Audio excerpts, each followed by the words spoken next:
Okay, so I am currently in the home of my dad's first cousin, whose name is Lauren Friesen, and he's sort of a family historian of sorts.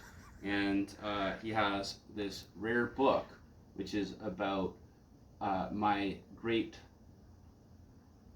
grand uncle, I Something guess, like that. my great grandfather's brother, whose name was Henry Friesen. And there is a book written about him called Fangs of Bolshevism, and I thought that I would just read and how the book begins.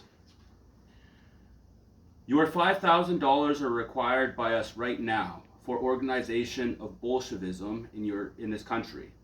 Much more money will be needed, and if you will consent to pay me an additional $3,000, making $8,000 altogether, I will see that you are placed on a list for protection. 2 years from now, your money will be of no use to you anyway, for by that time we hope to be fully organized and no money will be of any value, just like in Russia. Your brother will be required to contribute $10,000, and it will be for his own good if he pays the sum promptly when demanded.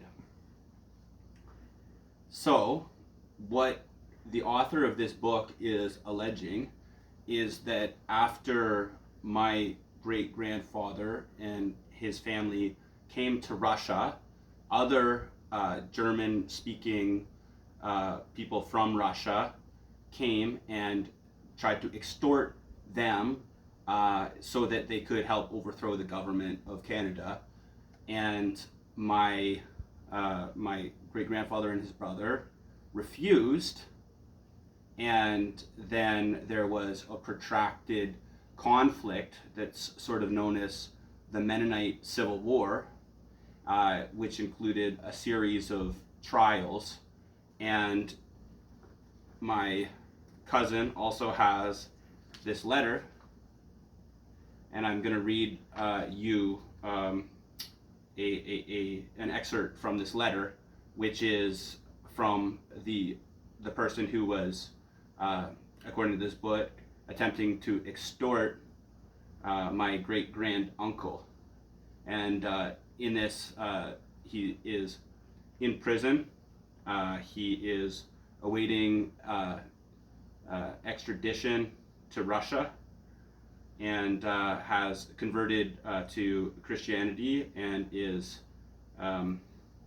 begging for forgiveness. So I'll just read from that.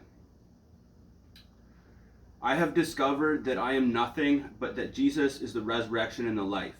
He has released me from my sins and has given me strength to confess them and to beg the forgiveness of you and your family that I demanded the $5,000 from you and also partly received. That was wrong, since you never did loan the money from me. If I were in a position to repay the money which I did receive, I would do so immediately, but presently I cannot see how I can make this right. It seems impossible for me, but I will pray about it, because for God nothing is impossible. He can make all things possible. So he was eventually deported from Canada to Russia, where I think he died in Siberia. I do not know. I think that he died in the custody of the state, or he certainly died in Russia. And yeah, so the moral of the story is, don't try to extort a Mennonite because we're stubborn. It's not going to work.